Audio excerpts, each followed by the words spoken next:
हम लाइव हो गए। ठीक है सर, बस वेट कर रहे हैं।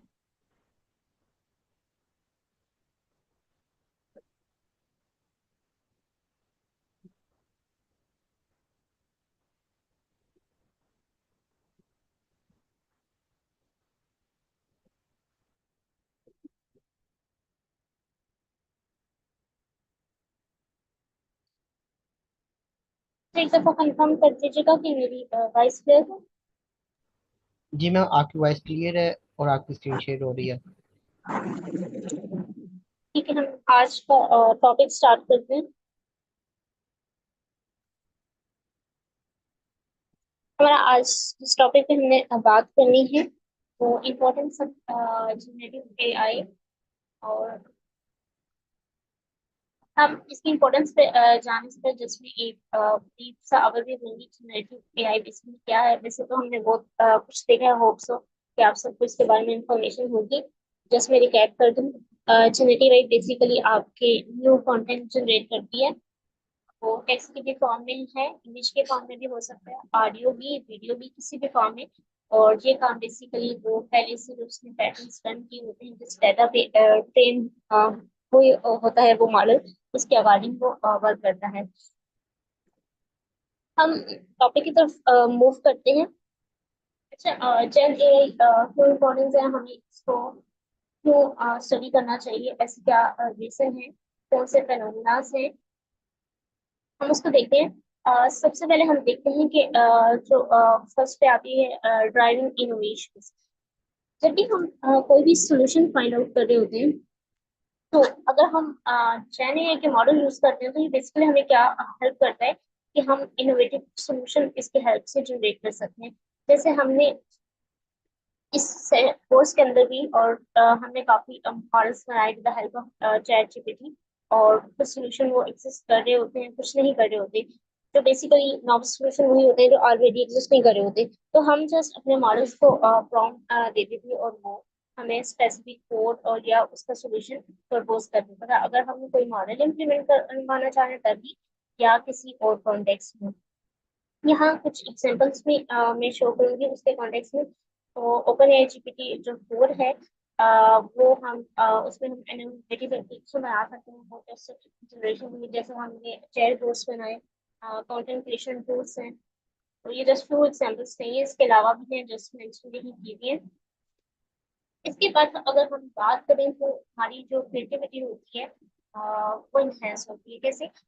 अगर हम कोई भी हम पोस्ट लिखना चाह रहे हैं, बाद बात हमारे माइंड में बहुत सारे आइडियाज नहीं आ रहे होते हैं, हम किसी भी टॉपिक पे काम कर रहे होते हैं, तो हमें क्या करना पड़ता है, हम उस पर काफी टाइम लगा देते हैं। लेकिन अगर आपको किसी भी टॉपिक के रिलेवेंट कोई भी कॉन्सेप्ट न्यू आपने बनाना है, उसके बारे में इंफॉर्मेशन लेनी है, अगर आप वही प्रॉम्प्ट के फॉर्म में चैट जीपीटी को देते हो, तो वो आपको कुछ सेकंड्स के अंदर आपको काफी आइडियाज दे देगा। मतलब ऐसे भी आइडियाज देगा जो आपके माइंड में भी नहीं होंगे, और आपको कुछ न्यू आइडियाज मिलेंगे। तो इस तरह क्या होता है, अगर आप कंटेंट राइटिंग कर रहे हैं, एज अ कंटेंट राइटर आपकी जॉब है, तो बाद का आपके माइंड में वेरिएशन नहीं आ रही होती आपके राइटिंग में। तो जब आप चैट जीपीटी को देते हो, तो वो एक लार्ज डाटा पे बेसिकली ट्रेन हुआ होता है। तो उसकी वजह से उसके पास काफी वास्ट इंफॉर्मेशन है। जो ह्यूमन माइंड है वो बेसिकली लिमिटेड नॉलेज होता है उसके पास। और चैट जीपीटी तो हमने देखा है कि बहुत ज्यादा अमाउंट ऑफ डाटा के ऊपर ट्रेन हुआ है। वो बेसिकली हमें जितना भी उस जिस डाटा पे ट्रेन हुआ, उसको जितनी भी रेलेवेंट इंफॉर्मेशन देती है, वो मेन हमारी प्रॉम्प्ट के अकॉर्डिंग वो आइडियाज ला के दे देता है। तो हम कुछ आइडियाज को ले लेते हैं, उससे क्या होता है कि हम अपनी राइटिंग के अंदर क्रिएटिविटी ला सकते हैं, वेरिएशन लेके आ सकते हैं। और ये बेसिकली, चाहे हम चैट जीपीटी कर रहे हो, क्या इसके रेलेवेंट मॉडल यूज कर रहे हो। और अगर हम इसकी एग्जांपल देखें तो कंटेंट राइटर जो होते हैं, जिन्हें रेगुलरली काम करना पड़ता है, तो उनको इसमें बहुत सारी ब्रेनस्टॉर्मिंग की आइडियाज की जरूरत पड़ती है। तो वो इस चैट जीपीटी से हेल्प ले सकते हैं। कि कुछ एग्जांपल है, लेकिन लाजमी नहीं है, इसके अलावा भी बहुत सारी एग्जिस्ट करी है। अब आप देखिए, जब हम चैट जीपीटी यूज करते हैं, तो हमारे टास्क क्या हो जाते हैं, ऑटोमेट हो जाते हैं।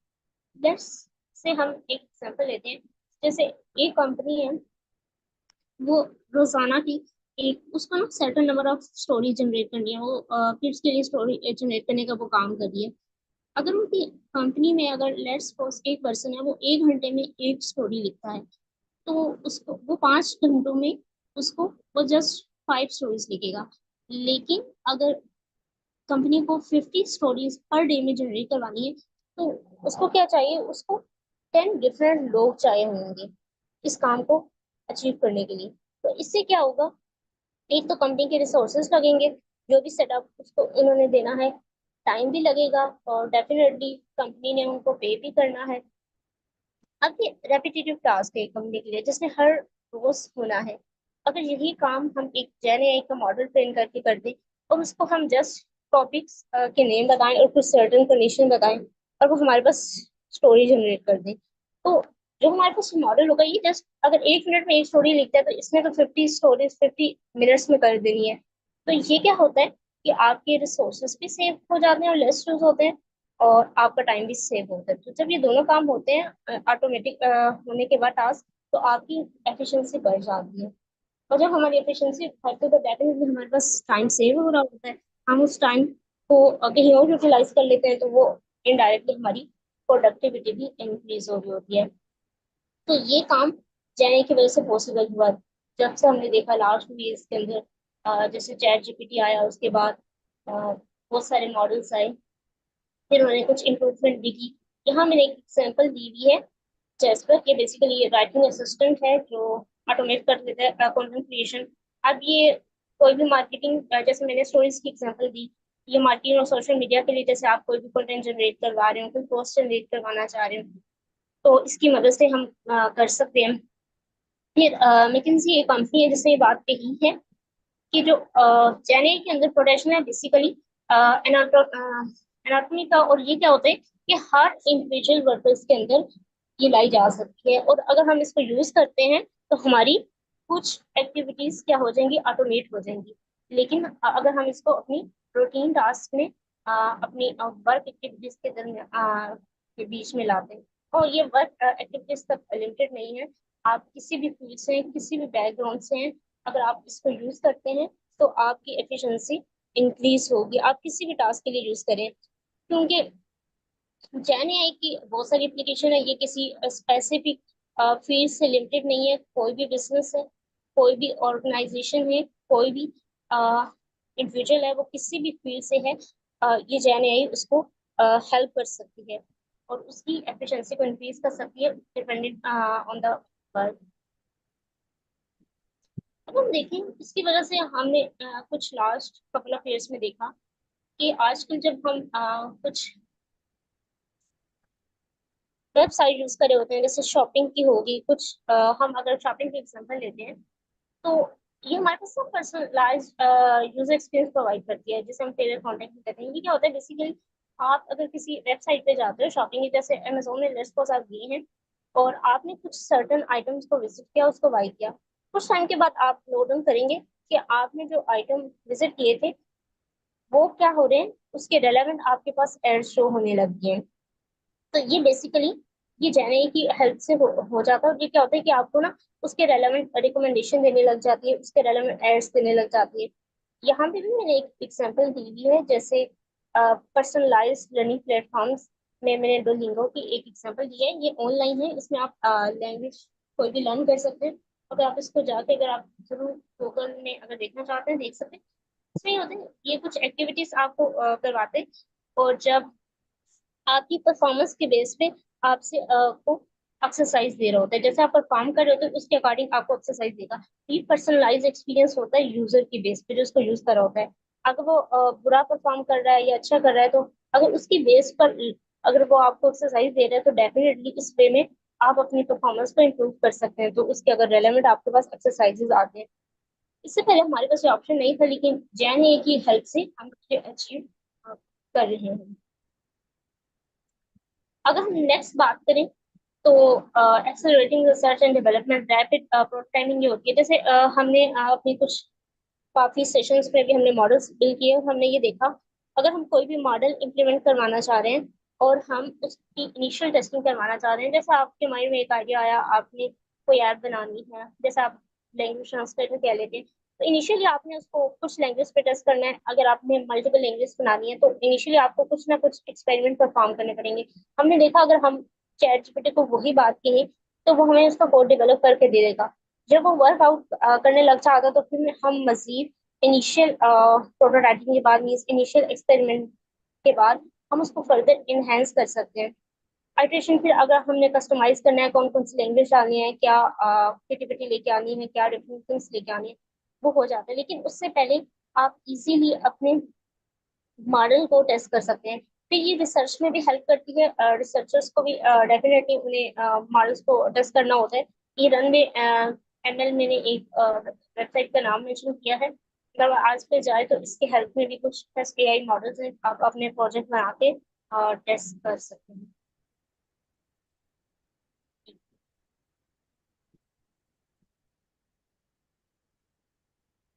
अच्छा, हम नेक्स्ट देखते हैं।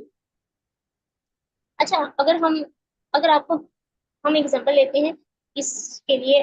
24/7 ऑपरेशन कैपेबिलिटी है, ऑलवेज ऑन होता है।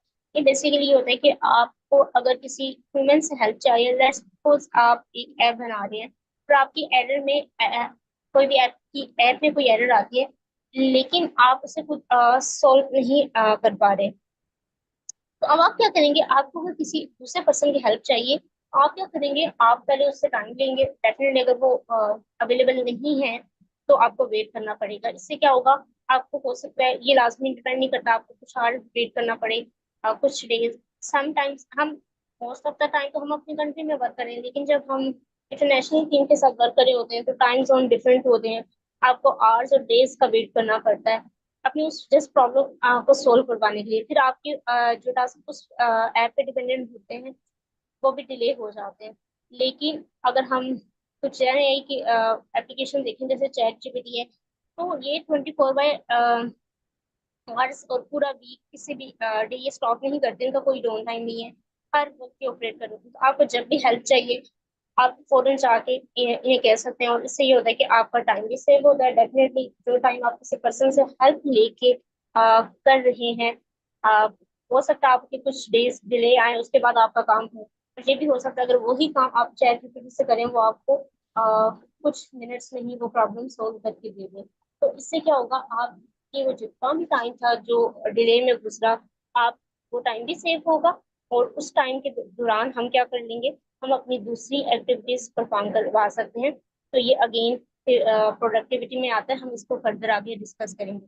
यहाँ भी मैंने एक एग्जांपल दी हुई है, अमेजोन एलेक्सा, ये भी जैन है कि जिस तरह ये कंटिन्यूसली आपके ना वॉइस असिस्टेंट है, और होम में यूज होता है। ये बेसिकली कुछ एक्टिविटीज परफॉर्म करता है, ये भी 24/7 आवर वर्क करता है। तो जैसे लाइक करना, कोई भी काम करना, कोई भी रिमाइंडर सेट करना, तो ये भी एक एग्जांपल है। हम जैसे हमने एफिशिएंसी की बात की, हमारे पास रिसोर्सेज का यूज होता है, टाइम सेव होता है। लेकिन अगर हम वही काम चैट जीपीटी से करवा रहे हैं, लेट्स से हमने कुछ एप्स बनाई, हमने इस सेशन के अंदर हम एक नॉर्मल जो ऑर्गेनाइजेशन के अंदर कोई भी पर्सन ऐप बना रहा है, तो उसको डेफिनेटली डिफरेंट लोग चाहिए होते हैं। फ्रंट एंड के लिए, फिर बैक एंड के लिए, फिर उसके रिसर्च वर्क होता है, तो सारे लोगों की टीम फॉर्मेशन होती है, उसके बाद उस पर काम होता है, एक का प्रॉब्लम आता है तो फिर उसकी इंटीग्रेशन। लेकिन हमने क्या देखा, हम चैट जीपीटी के मदद से हम इंडिविजुअल बेसिस पे डायरेक्ट एक ऐप को बना सकते हैं। इससे तो ये होगा कि जब आप खुद बना रहे हैं और वही काम, वो जो काम वीक्स में डेज में एक ऐप बन, वही काम अगर जस्ट आवर्स में हो रहा है चैट जीपीटी की हेल्प से, कोई भी मॉडल है, तो आपका क्या होगा, आपका डेफिनेटली टाइम सेव हो रहा होगा। और वो जो टाइम सेव होगा वो आप किसी और काम में कर सकते हैं, और आपकी जो प्रोडक्टिविटी है वो इंक्रीज हो रही है। अब एक हफ्ते में अगर आप नॉर्मल वे में, ट्रेडिशनल वे में एक ऐप बनाते हो, और आप चैट जीपीटी की हेल्प से जस्ट एक डे, अगर हम मैक्सिमम लेते हैं, अगर आप एक डे में ऐप बना लेते हो, तो आप एक वीक में 7 ऐप डेवलप कर सकते हैं। तो फिर इसको हम देखेंगे कैसे हेल्प करती है हमारे रेवेन्यू में भी आगे, नेक्स्ट जब हम बात करेंगे। तो आपको वो जो टाइम सेव होता है ना, उस टाइम में आप फर्दर वही ऐप मल्टीपल टाइम्स कर सकते हैं।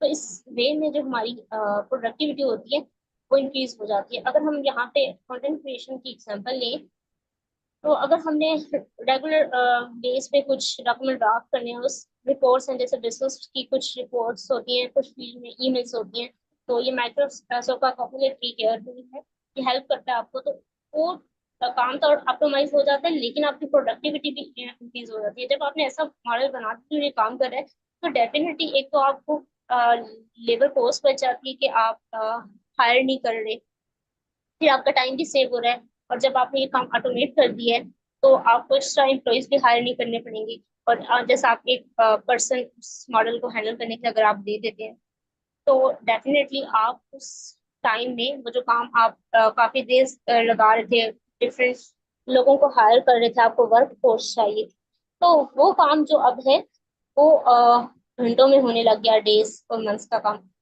तो डेफिनेटली फिर आपकी प्रोडक्टिविटी इंक्रीज होगी, या आप पैरेलल में काफी सारे टास्क उस टाइम पे सेव करके मजीद आप एक्स्ट्रा वो काम करवा सकते हैं।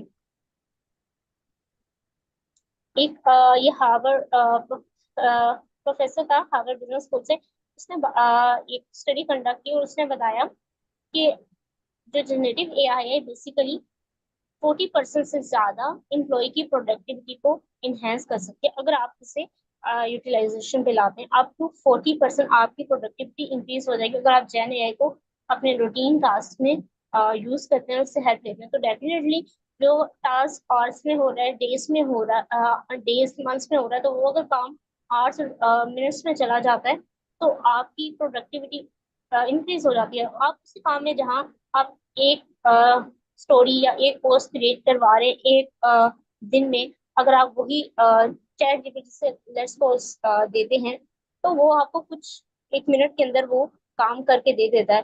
तो आपकी टाइम सेव हो रहा है, और आप क्या कर रहे हो, इनडायरेक्टली उस टाइम में कोई और एक्टिविटीज परफॉर्म करवा रहे हैं।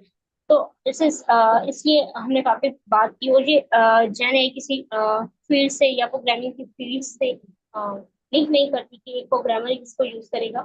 तो ये जनरल एम्प्लॉयज की बात हो रही है। तो आप किसी भी फील्ड से हैं, आप इसको यूज कर सकते हैं, और इसको यूज करें और अपनी प्रोडक्टिविटी को इंक्रीज करें, और ताकि आपकी और एफिशिएंट वे में आप काम कर सकें। ये एक वेबसाइट थी जो मैंने मेंशन की है, इसकी जो एआई रिपोर्ट 2024 की है, इसने उसमें एक बात की है कि 2030 तक क्या होगा, कि जो जैन एआई की हेल्प से जो डॉक्टर ने अपने 3 आवर्स अ डे अपने सेव कर लेंगे, इससे क्या होगा कि उनको पर ईयर में एडिशनल 500 पेशेंट ग्लोबली उनको वो अपना टाइम दे सकते हैं। कि मजीद अगर वो लेट्स सपोज एक मिलियन अगर वो दे रहे थे पहले, कुछ सर्टन आवर्स देके, हम कहते हैं 8 आवर्स अ डे एक डॉक्टर वर्क करता है, और 1 घंटे में अगर वो एक पेशेंट को देखता है, तो 8 आवर्स में डेफिनेटली वो 8 पेशेंट को टाइम दे रहा है। लेकिन अगर उसके वही काम वो 5 आवर्स में 8 पेशेंट देख रहा है, तो जो 3 आवर्स सेव हुए इसका मतलब है वो 3 to 4 और मजीद पेशेंट देखेगा। तो 2030 तक ये एस्टिमेट किया गया है कि जेन ए की हेल्प से डॉक्टर्स के 3 आवर्स अ डे सेव हो जाएंगे, और जिससे क्या होगा कि वो मजीद कुछ पेशेंट्स को अपनी सर्विसेज दे सकेंगे। और ये केस तभी हेल्प करता है जैसे अगर कुछ हॉस्पिटल ने ऑटोमेशन लाई हुई है अपने टास्क के अंदर, अपने ट्रीटमेंट के अंदर। तो जब इमरजेंसी के केस आते हैं, अक्सर औकात हमारे पास डॉक्टर्स कम पड़ जाते हैं। और कुछ अगर हम बैकवर्ड एरिया में, इवन हम अपनी कंट्री की भी एग्जांपल दें, तो बाद औकात हमारे पास डॉक्टर्स की कमी होती है। अगर हम इसके थ्रू अपने प्रोसेस को ऑटोमाइज करते हैं, तो हमारे डॉक्टर्स का टाइम सेव होगा, और इससे क्या होगा कि वो मजीद डिफरेंट पेशेंट्स को ट्रीटमेंट प्रोवाइड कर सकेंगे। अगर हम आईबीएम आईबीएम ने एक बात की है, हम लास्ट मतलब अगर हम लास्ट हिस्ट्री में देखें, तो हमने एक चीज नोट डाउन की है। जो रिसर्च वर्क होता है मेडिकल एरिया के अंदर, उसमें ना कुछ कॉन्स्ट्रेंट्स होते हैं। जैसे ना अगर आपको डाटा चाहिए ना, तो हॉस्पिटल्स आपको डाटा नहीं प्रोवाइड करते। एक तो पेशेंट की डाटा प्राइवेसी का इशू होता है, अगर आपने उस पर रिसर्च करनी है, तो ऑर्गेनाइजेशन डायरेक्टली डाटा लेना डिफिकल्ट होता है। फिर हेल्थ केयर सेक्टर के कुछ रेगुलेशंस भी होते हैं, लेकिन जैन एआई की वजह से ये पॉसिबल हो गया। क्यों? क्योंकि जैन एआई की वजह से आप सिंथेटिक डेटा बना सकते हो, और जब आप वो डाटा बनाओगे तो इसमें पेशेंट की प्राइवेसी का भी इशू नहीं रहता। अ, और आप कोई भी क्लिनिकल टेस्ट उस पर परफॉर्म करवा सकते हो और अपना हेल्थ केयर का मॉडल बिल्ड कर सकते हैं। तो ये डिफरेंट पोटेंशियल्स हैं जेन एआई के। फिर अभी हमने प्रीवियस में देखा कि वो ऑर्गेनाइजेशन को कैसे इम्पैक्ट कर सकती है, उसके ऑर्गेनाइजेशन के कॉन्टेक्स्ट में उसकी क्या वर्थ है, इंडिविजुअल पे वो कैसे इम्पैक्ट कर रही है। अगर आप उसको यूटिलाइजेशन लाते हो तो आपको कितना बेनिफिट होता है, आपकी कैसे एफिशिएंसी इंक्रीज होती है। फिर अब हम इसकी इकोनॉमिक कॉन्टेक्स्ट में भी बात करते हैं। अगर आपके हमने कुछ थोड़ी सी बात भी की थी, हमने ये भी कहा था कि हम इसको नेक्स्ट में भी डिस्कस करेंगे। जब आप इकोनॉमिक वैल्यू के कॉन्टेक्स्ट में बात कर रहे हो तो डेफिनेटली जो हमने एक एग्जांपल ली थी, अगर आप मार्केटिंग कंपनी में काम कर रहे हो और आपने कुछ मार्केटिंग एड्स बनानी होती है, कंपेन्स चलानी होती है डेली बेसिस पे, तो अगर आपको मल्टीपल कंपेन्स चाहिए पर डे में, तो एक जो लेबर है वो डेफिनेटली वो एफिशिएंट नहीं होता एज कम्पेयर टू एआई की। तो उसकी जो प्रोसेसिंग टाइम होगा वो ज़्यादा होगा। फिर वही काम अगर वो एक घंटे में हम ले लेते हैं, लेट्स कर रहे हैं, अगर आपको मल्टीपल कंपेन्स चाहिए तो एक तो आपको एक डे के अंदर तो आपको तो एक्स्ट्रा एम्प्लॉयज हायर करने पड़ेंगे, फिर आपने उनको कोर्स देनी है, पेमेंट करना है डेफिनेटली, फिर उनको रिसोर्सेज भी प्रोवाइड करने हैं, कंप्यूटर देना है, कुछ भी हो सकता है, इंटरनेट का कनेक्टिविटी। तो ये कंपनी के लिए कॉस्टली हो जाता है। लेकिन अगर आप एक दफा ऐसा मॉडल बिल्ड कर देते हैं जो कंपनी बना सकते हैं मार्केटिंग कंपनी के लिए, तो ना सिर्फ आपकी क्या होगी, एक तो कॉस्ट सेव हो जाएगी, डेफिनेटली आपके पास मनी आएगी, economic value in terms of जिसे हम देख रहे हैं, और आपका टास्क भी ऑटोमेट हो जाएगा और आप एफिशिएंटली काम करेंगे, आपकी प्रोडक्टिविटी इंक्रीज हो जाएगी। अब वही जो एम्प्लॉय एक घंटे में एक कंप्लेन बना रहे हैं, वो हमारा जो चैन है ये उसकी हेल्प को हम यूज करते हुए हम मिनट्स में वो कंप्लेन जनरेट करवा सकते हैं।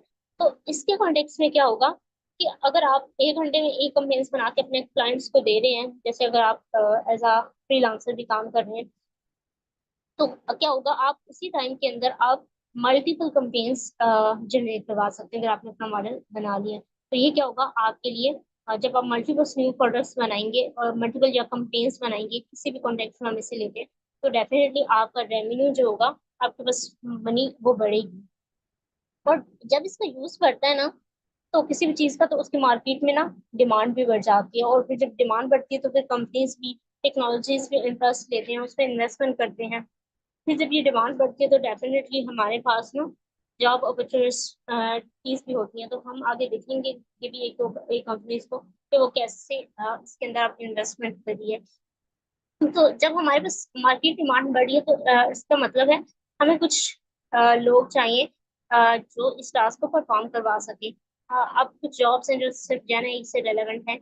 तो जब ये जॉब अपॉर्चुनिटीज फिर बढ़ जाएंगी तो हमें वही पीपल चाहिए, तो एट द एंड यानी हमारे लिए ना सिर्फ हमारी प्रोडक्टिव एफिशिएंसी इंक्रीज करेगी, हमारे लिए रेवेन्यू जनरेट करेगी, और साथ में हमें जॉब अपॉर्चुनिटीज भी प्रोवाइड करेगी। ये वेबसाइट को मेंशन किया था, मैं उसी की ही रिपोर्ट के कुछ और पॉइंट्स यहाँ कोट करिए। उसने कहा कि जो ग्लोबल जीडीपी है 2030 तक वो 20 ट्रिलियन डॉलर्स तक ऐड हो जाएगा Majeed, global all around the world. और इससे क्या होगा, जैन एआई की हेल्प से, और 300 बिलियन जो वर्क आवर्स हैं ईयर वो सेव होंगे। जैसे हमने डॉक्टर के कॉन्टेक्स्ट में भी देखा था, तो ये अवर हाल हम इतने आवर्स अपने वर्क आवर्स के सेव कर सकते हैं। अब कुछ डॉक्टर्स का भी जैसे कुछ और भी फील्ड है जिसमें हमारा स्केड्यूल बहुत बिजी होता है, हमें एक्स्ट्रा टाइम ही नहीं मिला। अगर हम जैन एआई की हेल्प से एफिशिएंटली काम करते हैं और अपनी कुछ एक्टिविटीज उसकी हेल्प से परफॉर्म करवाते हैं, तो डेफिनेटली हमारा भी वक्त सेव होगा। और हम चाहे किसी भी फील्ड में हो, हमें जस्ट उसका यूज लाना है और अपने वर्क आवर्स को सेव करना है। अगर हम वर्क आवर्स पर डिपेंड करते हैं, हम उससे वर्क आवर्स से मजीद काम लेते हैं, अपना मनी जनरेट करवाते हैं या रेवेन्यू करवा रहे हैं या कुछ और टास्क पर काम कर रहे हैं।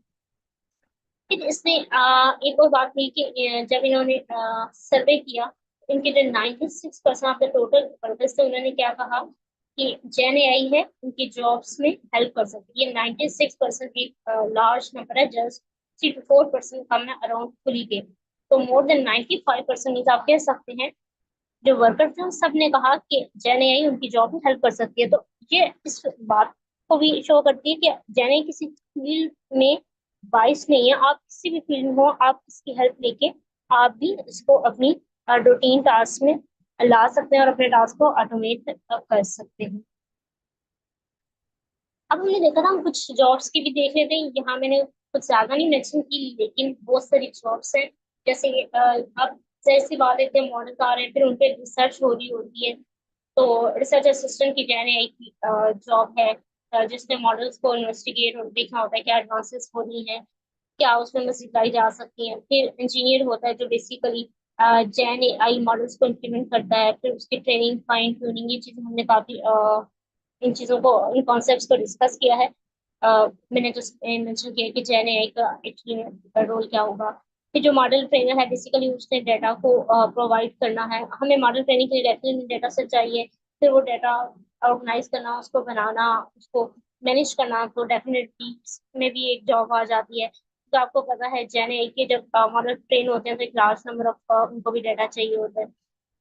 फिर डेवलपर का है कि उसने एप्लीकेशन कैसे बिल्ड करनी है जेन एआई हेल्प से, और फिर उनको इंटीग्रेशन का भी काम होता है, तो वो एक अलग रोल आ जाता है। हमने प्रॉम्प्ट इंजीनियर की जॉब देखी कि वो कैसे प्रॉम्प्ट देगा। जैसे हमने कुछ एप्लीकेशन की बात की कंटेंट क्रिएशन के लिए, स्टोरी जनरेशन के लिए, अगर हम ये एप्लीकेशन बनाना चाहते हैं तो हम एक प्रॉम्प्ट इंजीनियर को हायर कर लें, और जो उसको प्रॉम्प्ट देता रहे उसकी बेस पे प्रॉम्प्ट जनरेट करवा लें। फिर इसमें क्रिएटिविटी स्पेशल भी आता है, जिसने कंटेंट जनरेट करवाने हैं आर्ट और राइटिंग में। फिर प्रोडक्ट मैनेजर की भी आता है, जिसने फाइनली उस प्रोडक्ट को लॉन्च करना होता है, तो वो भी, उसका भी रोल आ जाता है कि उसने डिप्लॉयमेंट को भी देखना होता है, फाइनल कब वो प्रोडक्ट लॉन्च होता है। फिर डेफिनेटली जब आप एआई को यूज कर रहे होते हो, तो हमने मॉड्यूल 8 में इसमें काफी डिस्कस किया था एआई के एथिक्स के रेलेवेंट। क्या जो आप मॉडल बना रहे हो, क्या वो आपका मॉडल बाइस तो नहीं है किसी सोसाइटी पे, किसी स्पेसिफिक नेशन के लोगों पे, किसी स्पेसिफिक चीज पे। अगर वो बाइस है तो ये एआई एथिक्स कंसल्टेंट होता है, फिर वो डिस्कस करता है, उसको फाइंड आउट करता है उसमें फिर सोसाइटी पे क्या इम्पैक्ट आएगा। क्या कोई आपने ऐसा मॉडल नहीं बना दिया जैसे आप सेल्फ ड्राइविंग कार बना रहे हो, क्या वो नेगेटिवली हार्म तो नहीं करता इन केस एक्सीडेंट होता है। तो ये भी डिफरेंट रोल्स हैं। फिर अगर आपने एप्स बनानी है तो आपने उनकी इंटीग्रेशन करवानी है, तो ये भी जॉब आ जाती है। फिर सोल्यूशन आर्किटेक्ट जो होता है आपके स्पेसिफिक, अगर किसी बिजनेस के स्पेसिफिक रिक्वायरमेंट्स होती हैं, अगर हम बिजनेस के कॉन्टेक्स्ट में देखें तो डिफरेंट बिजनेस की डिफरेंट रिक्वायरमेंट्स होती हैं, तो ये कस्टम सोल्यूशन बना सकता है। फिर डेफिनेटली अगर आपका मॉडल बन चुका है तो आपने उसको टेस्ट भी करना है, वैलिडेट भी करना है, ताकि आपकी क्वालिटी पे कंप्रोमाइज ना हो, वो मॉडल एक्यूरेटली रिस्पॉन्स भी करे। तो ये भी एक जॉब का रोल आ जाता है। ये डिफरेंट जॉब्स हैं, लेकिन ये जस्ट लिमिटेड नहीं है, इसके अलावा बहुत सारे हैं। मैंने जस्ट कुछ मेंशन किए हैं, आप और भी सर्च कर सकते हैं। अब हमने कुछ देखा कि हमारी कैसे एफिशिएंसी इंक्रीज होती है अगर हम इसको लाते हैं, इनोवेशन आती है, क्रिएटिविटी आती है। फिर हमने कुछ बिजनेस के कॉन्टेक्स्ट में देखा। फिर हमारी मनी कैसे जनरेट हो रही होती है, हमने रेवेन्यू, फिर उसका हर चीज पे इम्पैक्ट क्या था। तो हम, ये काम यहाँ पे स्टॉप नहीं हो जाता, ये फ्यूचर में भी स्टिल कंटिन्यू है। अब जैन एआई जैसे कुछ एप्लीकेशन और हमारी लाइफ में इंटीग्रेट हो चुका है, लेकिन फुली नहीं हुआ। तो स्टिल इस पर वर्कआउट चल रहा है कि हम इसे कैसे, इसका यूज इंक्रीज कर सकते हैं। अभी सब लोग इसको यूज नहीं कर रहे, लेकिन आने वाले वक्त में क्या होगा, इसका यूज बहुत ज्यादा बढ़ जाएगा, और हर कोई इस टेक्नोलॉजी को अपना यूज करेगा और इस पे अपनी लाइफ में इंटीग्रेट करेगा। फिर अगर हम इमर्जिंग टेक्नोलॉजी की बात करें तो जैसे में अब ये भी है कि हम क्वांटम कंप्यूटिंग को इंटीग्रेट करें। इससे क्या होता है, अगर हम नॉर्मल बात करें तो हम दो रूप पे करते हैं नॉर्मल के। या तो हमारी जो इंफॉर्मेशन होती है वो दो स्टेट पे कॉन्स्टेंट होती है, या तो जीरो है या वन, या वो एग्जिस्ट करता है या वो नहीं, ट्रू है या फॉल्स है। या हम कह सकते हैं जो बटन है वो या तो टर्न ऑन है या ऑफ है। लेकिन जो क्वांटम कंप्यूटिंग है, ये बेसिकली ये कहता है कि हम जीरो वन में कह रहे होते हैं कि वो एक अलग अलग स्टेट में एग्जिस्ट कर रहे होते हैं ना, वो दोनों साइमल्टेनियसली एग्जिस्ट नहीं कर सकते। लेकिन जो क्वांटम कंप्यूटिंग है, क्यूबिट इसमें होता है, वो ये कहते हैं कि ये दोनों जो है ये साइमल्टेनियसली एग्जिस्ट कर सकती हैं, 0 1। और जब ये एग्जिस्ट करेंगे तो इससे ये होगा कि हमारी जो लार्ज अमाउंट ऑफ हम इंफॉर्मेशन है उसको प्रोसेस करेंगे। तो जब आने वाले वक्त में मजीद डाटा हो जाएगा तो हमें फिर ये क्वांटम कंप्यूटिंग का कॉन्सेप्ट इंटीग्रेट करके हम मजीद एक लार्ज अमाउंट ऑफ इंफॉर्मेशन को इंटीग्रेट करवा सकते हैं अपने डाटा के अंदर। तो इमर्जिंग टेक्नोलॉजी वो भी होती है जो लेटेस्ट इवॉल्व हो रही होती है, लेकिन कोई अडॉप्ट नहीं किया होता। फिर डेफिनेटली हम ये भी देखते हैं कि ग्लोबल इम्पैक्ट कैसे आ रहा है, कि जो जैन है वो कैसे इंडस्ट्री को शेप कर रही है, सोसाइटीज पे क्या इम्पैक्ट आ रहा है। फिर इंडस्ट्री को डेफिनेटली हमने देखा उनके काम ऑटोमेट हो जाते हैं, रेपिटेटिव टास्क को एलिमिनेट कर सकते हैं। फिर मनी के कॉन्टेक्स्ट में है, फिर सोसाइटी पे अगर हम अप्लाई करते हैं तो डेफिनेटली उनकी लाइफ में ईज आती है। हम हेल्थ के कॉन्टेक्स्ट में देखें तो अगर पेशेंट को हम मजीद ट्रीटमेंट कर सकेंगे तो हम काफी पेशेंट्स की लाइफ भी सेव कर सकते हैं। तो ऑल अराउंड का इसका इम्पैक्ट है। फिर हम देखते हैं एक मीडिया टेक कंपनी है, इसमें ये बात की जैसे हमने पढ़ा है लास्ट लेक्चर में, हमें ना रिसोर्सेज के कुछ कॉन्स्ट्रेंट्स आते थे। हम सीपीयू यूज करें, हम कुछ अगर एक्सपेंसिव लाइक जो कॉम्प्लेक्स मॉडल अगर हम उनको यूज करते हैं तो हमारे पास क्या होता था। अच्छा सर, शेयरिंग की रिक्वेस्ट मेरे पास अलाउ नहीं हुई, क्यों? स्क्रीन में स्टॉप हो गया, मुझे दोबारा अलाउ कर सकते हैं? मैम आपको लो है स्क्रीन शेयर करना। ठीक है, अब दोबारा दोबारा से हो कोशिश गया कीजिएगा। मेरा आप। जी, अब हो गया। अच्छा, हम बात कर रहे थे कि जैसे हम कोलैब को यूज करते थे, अगर हम कोई कॉम्प्लेक्स मॉडल यूज करते थे तो उससे क्या होता था कि हमारी रन टाइम क्रैश हो जाता था। हम एक्सपेंसिव रिसोर्सेज एक्सपेंसिव होते हैं अगर आप बाय नहीं कर सकते, लेकिन जो फ्रीली होते हैं वो इनफ नहीं होते अगर आप बहुत हैवी मॉडल यूज कर रहे हो। इसका एक लिमिटेशन थी, लेकिन आने वाले हम वक्त में देखेंगे और कि फ्यूचर में ये रिजोल्व हो जाएगा। कैसे होगा कि मीडिया टेक एक कंपनी है और इसने बात की है कि ये युद्ध किस एआई पे वर्क करिए।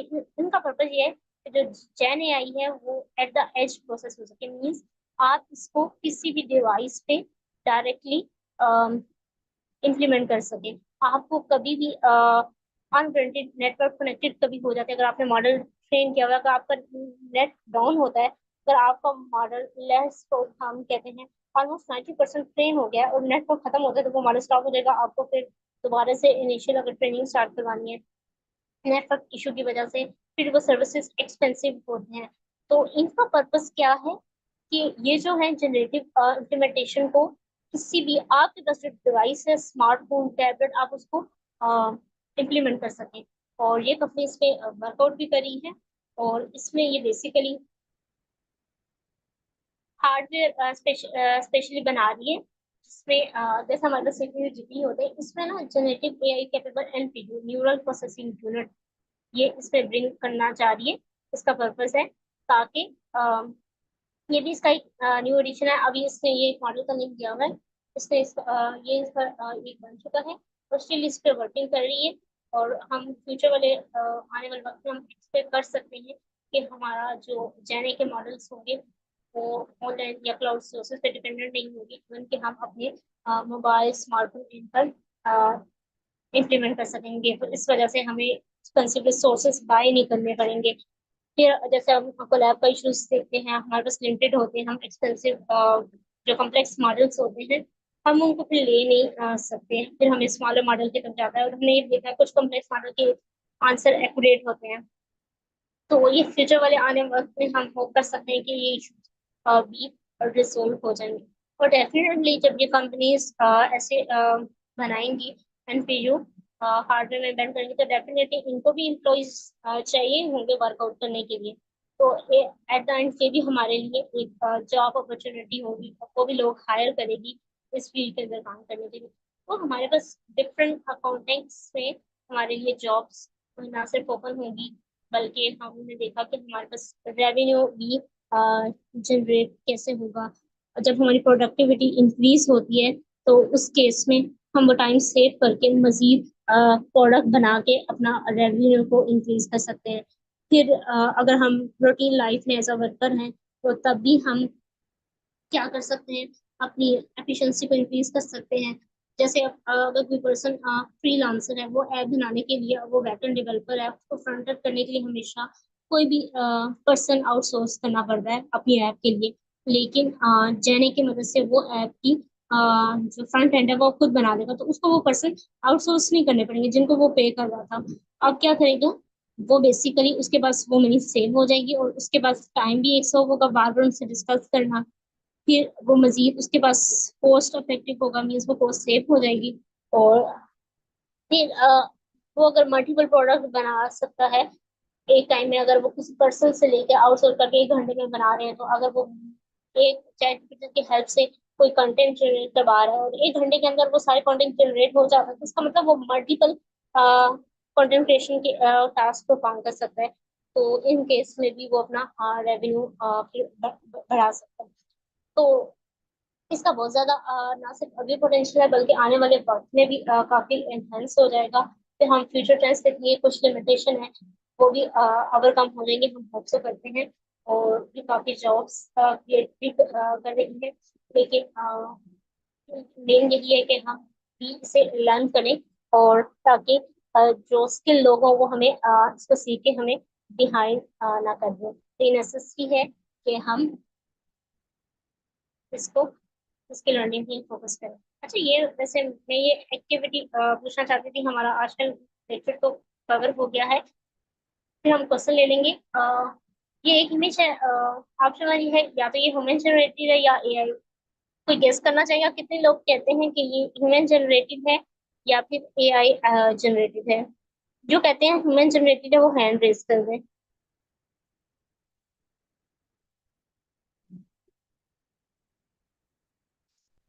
पार्टिसिपेंट्स में जो ये कहता है कि ह्यूमन जनरेटेड है ये इमेज, वो हैंड रेज करें।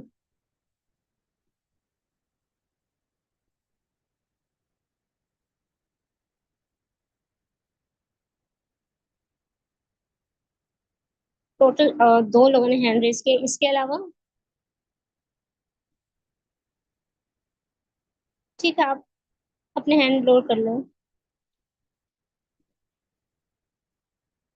अच्छा, कितने लोग कहते हैं ये एआई जनरेटेड है?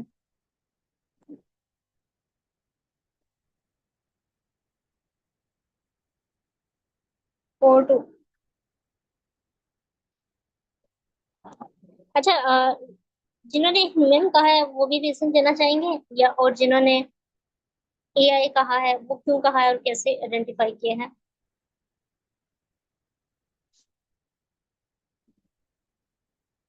फोर हैंड रेज में काफी सारे थे, लोगों ने लोअर कर लिए। आप इस टाइम 3 to 4 है, दोबारा से लोड क्यों कर लिए? अच्छा, रीजन क्यों नहीं, कोई भी रीजन देना चाहेंगे जिन्होंने हैंड खड़े रेज किए हुए हैं?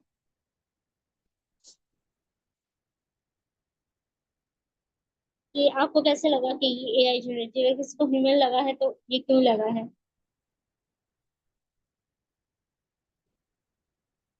कोई अपना माइक अनम्यूट करके बता सकते हैं? मैम, मुझे जस्ट क्यों लग रहा है एआई जनरेटेड है। अगर हम सूरज की किरणों को देखें ना, तो वो काफी जो सी है, मतलब जस्ट एक्स एक्सिस और वाई एक्सिस महसूस हो रही है। ज्यादा, इतनी ज्यादा ब्रीक नहीं महसूस हो रही। जस्ट मेरा अंदाजा है, बट मुझे एआई जनरेटेड लग रही है क्योंकि बहुत ज्यादा फाइन हुई है ये पिक्चर जो सी है। और कोई और जो कह रहा है मिस कि इस एआई जनरेटेड है? जी जी मिस, इसमें दूसरा ये बिल्डिंग की जो बेस है ना, ये इनकम्प्लीट है और इसमें आप देखेंगे तो काफी सारे फ्लॉस हैं, तो ये मेरे ख्याल से ह्यूमन तो नहीं कर सकता, या किसी ने कुछ किस तरह का डिजाइन, या तो फिर ये एआई, क्योंकि इसमें काफी ज्यादा फ्लॉस हैं अगर आप और से देखें ना। बेस इसकी सही बनी। अच्छा, ये तो इमेज जनरेट करें तो ऐसे व्यू आ जाते हैं, लेकिन आपको क्या फ्लॉस नजर आ रहे हैं इस बिल्डिंग के अंदर, आप उसको थोड़ा एक्सप्लेन करेंगे? मिस ये, अब मैं किस तरह समझाऊं, ये नीचे से जो वो बना हुआ ना मिस, कोना सा, वो मेरे ख्याल से कंप्लीट होना चाहिए था। ठीक है। जो नीचे की वैसे तरफ एक अलग से हम ये सजा रहा है, छोटा सा बारीक सा। ठीक है, आपको ये लगा कि बिल्डिंग इनकम्प्लीट है, इस वजह से आपने कहा कि ये एआई जनरेटेड है। अच्छा, कोई और अपनी ओपिनियन देना चाहेगा कि ये एआई मैडम जनरेटेड है देख इसके बारे में? मैडम बेसिकली जो हम बिल्डिंग से बाहर देखें तो हमें जो ऊपर वाला सारा उसका नजर आ रहा है वही बिल्कुल उसका शैडो ही नीचे नजर आ रहा है, बिल्कुल वैसा ही नजर आ रहा है। मैम ये और कुछ पहले इम्प्रेशन में ही जो है ना, ये एआई जनरेटेड लग रही है। उसको रीजन तो आप जितने भी ढूंढते रहेंगे वो मिलते रहेंगे, लेकिन ये एआई जनरेटेड है। ये जिस तरह बिल्डिंग का कहा, बाकी भी ये जो बनाए हुए हैं ये क्लाउड्स हैं, ये रियल नहीं लग रहे। ठीक है। अच्छा, जो जिन्होंने ह्यूमन की बात की थी वो इसकी रीजन देना चाहेंगे, उनको कैसे लगा कि ये ह्यूमन जनरेटेड है?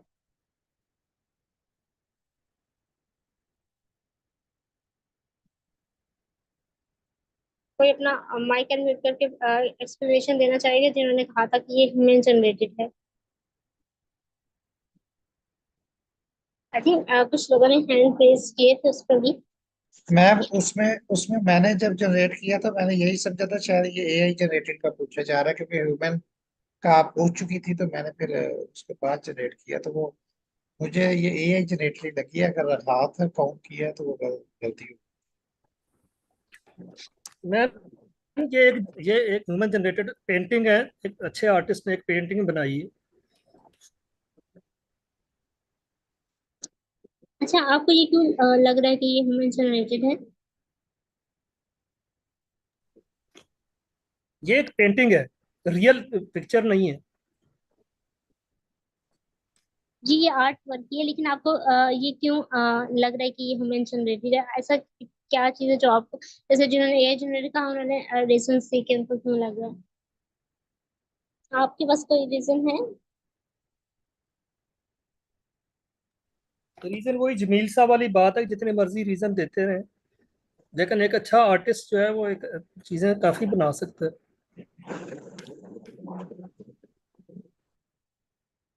अच्छा, और कोई है जो इसमें कुछ ऐड करना चाहेगा, अपने रीजन देना चाहेगा?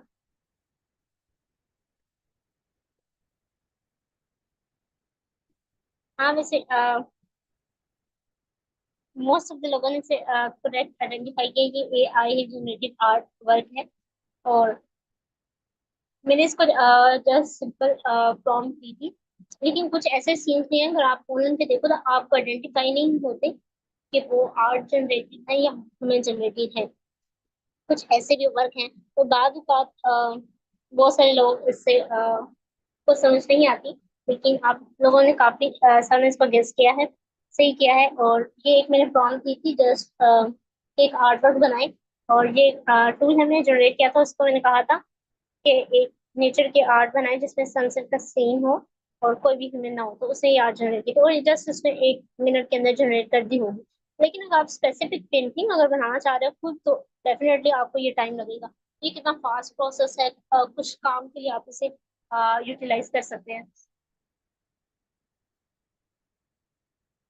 यही आज के लिए मेरी तरफ से ही था। ये जस्ट एक्टिविटीज मैंने लास्ट में करवानी थी। बाकी हमारा मेन टॉपिक इम्पोर्टेंस सब जाने यही था। और अगर आप किसी का क्वेश्चन है तो हम लास्ट पे क्वेश्चन ले सकते हैं।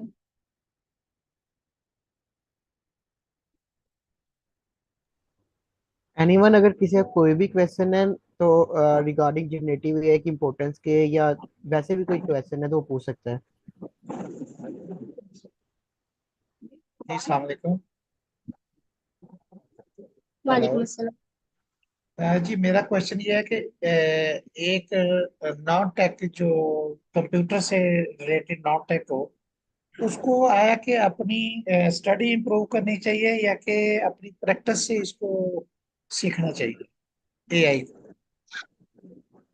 अच्छा, लर्निंग देखिए, अगर हम लर्निंग की बात करें तो हमने 6 5 to 6 वीक जो हमारे चले हैं, तो हमने उसमें काफी बेसिक से लेकर सब चीजें लिखी हैं कि हम मॉडल को कैसे इम्प्लीमेंट कर सकते हैं। लेकिन अगर आप बहुत से लोगों ने स्टिल प्रैक्टिस शुरू नहीं की है, तो हमने हैंड्स ऑन प्रैक्टिस की है, तो इतनी लर्निंग आई थिंक काफी है। बाकी आप अगर प्रैक्टिस करेंगे तो आप साथ साथ खुद ही सीख जाएंगे।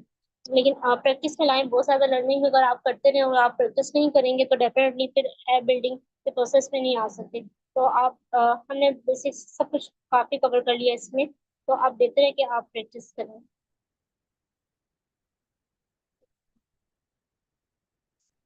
अच्छा, जैन एआई का मतलब हरगिज ही नहीं है कि हम जस्ट मॉडल डेवलपमेंट की बात करें। जैन एआई को आप किसी भी कॉन्टेक्स्ट में यूज कर सकते हैं। जैसे अगर आपने मार्केटिंग के लिए एक कैंपेन बना दी है, तो आप चैट जीपीटी को कह सकते हो कि वो मेरे लिए पोस्ट लिख दे, वो कर देगा। लाजमी नहीं है जैन एआई कि आप एक ऐप ही बनाएंगे तो यही जैन एआई का यूज है। ये सिर्फ जैन एआई का नहीं है। आपको कोई कॉन्सेप्ट अंडरस्टैंड नहीं हो रहा, आप जैन एआई को कह सकते हैं जैसे चैट जीपीटी को यूज करके कि वो आपके लिए एक्सप्लेन कर दे। तो ये जो काम है, ये किसी भी पर्सन के लिए, कोई भी पर्सन चैट जीपीटी को यूज करके हेल्प ले सकता है। चैट जीपीटी एक एग्जांपल है, लेकिन और बहुत सारे मॉडल हैं। आपने आर्ट वर्क जनरेट करवाना है, जैसे अगर आपने चिल्ड्रन की बुक बनानी है, तो उसमें आपने आर्ट वर्क की पिक्चर लगानी है, कोई हिस्ट्री की लगानी है, अगर आप इमेज मॉडल से लेके कर भी देते हैं, तो उसमें ऐसा कोई इतना बड़ा इशू नहीं आता। आपका टाइम सेव हो जाएगा। आपने किड्स बुक बना रहे हैं, डेवलप कर रहे हैं, वो एक ऑर्गेनाइजेशन है जो बुक पब्लिश कर रही है या बना रही है। लेकिन हम रूटीन टास्क में भी आप जैन एआई को यूज करके अपनी प्रोडक्टिविटी इंक्रीज कर सकते हैं, अपने टास्क को ऑटोमेट कर सकते हैं। कुछ केसेस में आपको भी हेल्प काफी चाहिए होती है, आपको कोई टॉपिक नहीं आ रहा, कोई चीजें हैं, आपको पता है यूट्यूब में स्पेसिफाइड लेक्चर मिलते हैं, लेकिन अगर आप जैन एआई आप उसको प्रॉम्प्ट के अकॉर्डिंग अगर आप उससे ये भी कहते हैं कि आपको समझ नहीं आ रहा, तो वो फर्दर उसकी एक्सप्लेनेशन देता है। अगर आप ये कहते हो कि आपको बिल्कुल आपको ये टॉपिक नहीं समझ आ रहा, तो मजीद जैसे जैसे आप प्रॉम्प्ट देते हैं, तो फिर उसके अकॉर्डिंग वो आपको एक्सप्लेनेशन दे रहा होता है।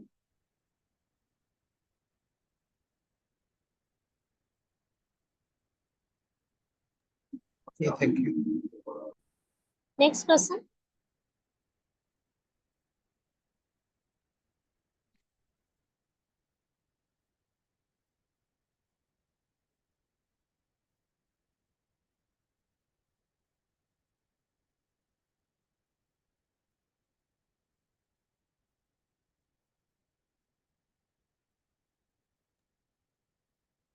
मिस इसमें एक मेरी क्यूरी है कि जी सर, आप पूछिए। इस कोर्स में हम ज़्यादातर प्रॉम्प्ट इंजीनियरिंग कर रहे हैं ना, जेपीटी को हम प्रॉम्प्ट वगैरह देके हम पूरा स्क्रैच प्रोजेक्ट बना जनरेटिव प्रोजेक्ट। तो कल को अगर क्वेश्चन आती है इन रियल वर्ल्ड, अगर मैं अप्लाई करता हूँ और वो डिमांड करते हैं कि आप हमें प्रोजेक्ट बना के देना जनरेटिव एआई। आपकी थोड़ी सी वॉइस स्लो आ रही है, आप लास्ट पॉइंट रिपीट कर सकते हैं जो अभी लास्ट सेंटेंस आपने कहा है? जी जी, मैं कह रहा हूँ मिस, हम प्रॉम्प्ट इंजीनियरिंग से ही वो कह रहे हैं ना, बना रहे हैं फिलहाल तो प्रोजेक्ट्स बनाने के लिए। ठीक है, आवाज़ आ रही आगे। है मिस? जी जी, आप सही है, आप पूछिए।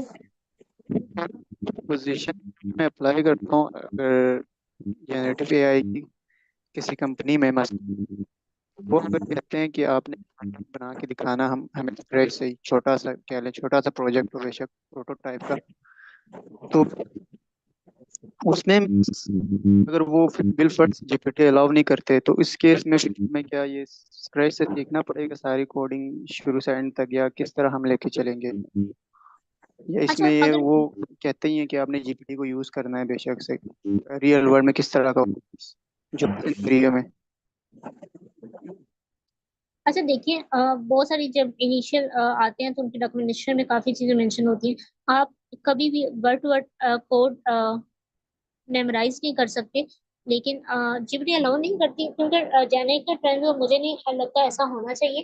क्योंकि जैसे हमने अब मेटा का देखा, तो हर साल उसका ह्यूमन का रोल आता था, लेकिन इस साल जैसे एआई का ट्रेंड बढ़ा, तो उसने एआई का ट्रैक इंट्रोड्यूस करवा दिया अपना कंपनी। वो एक बिग टेक कंपनी है, और उसमें अब टीम मेकिंग का भी ऑप्शन आता है। तो जैसे वक्त चेंज होता है, तो आपकी न्यू चीजें उसके साथ लिंक करने लग जाती हैं। और अगर आप लेट्स सपोज अलाउ नहीं करते अगर आप as a non technical person. I think आपके पास बहुत सारी अपॉर्चुनिटीज इसलिए लाजमी नहीं कि आप जस्ट उस जॉब के लिए स्पेसिफिकली हर चीज लर्न करने लगे इसको ऐसे बैठे। आपको कोड की चीजें अंडरस्टैंड नहीं करनी, लेकिन आपको बिग पिक्चर आनी चाहिए। जैसे हमने मुझे नहीं पता आप उस क्लास में थे, जैसे मैंने ब्लॉक टेबल का पढ़ा था, तो हमने उसमें बिग पिक्चर के लिहाज से उस कोड को डिस्कस किया था। जैसे अगर आपने एक डायरेक्ट बेस ऐप बनानी है तो आपको दो कॉन्सेप्ट चाहिए होती है, एक एक्सटर्नल डाटा चाहिए और चार चीजें।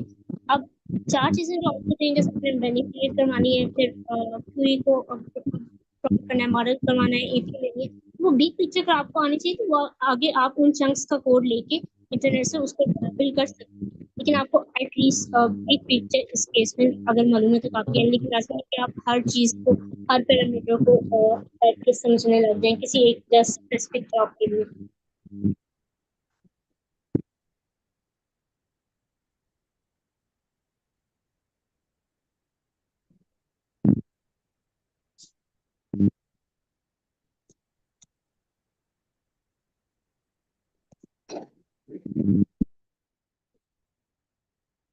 Next person. सर आदिल, आपकी आवाज नहीं आ रही ठीक। जी सर आदिल, अगर आप बोल रहे हैं तो मुझे भी आपके वॉइस नहीं आ रहे। मिस असल में आपकी आवाज़ भी काफ़ी डिस्टॉर्शन के साथ आ रही थी मुझे, पता नहीं शायद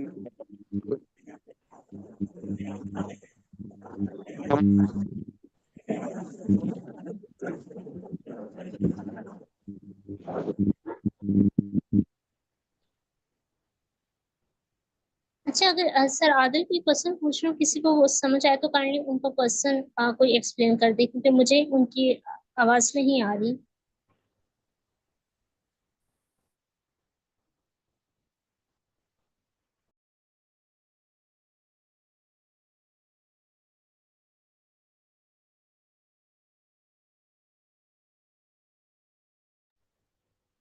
मैम आपकी वॉइस क्लियर है। आई थिंक इंटरनेट का इशू है सर के एंड पे। अगर किसी सर आपको या किसी और का उनको क्वेश्चन समझ आया तो आप बता दें, क्योंकि मुझे सर की उनका वॉइस जो question। सी है वो काफी ज्यादा लैग कर रही थी, समझ नहीं आया अभी।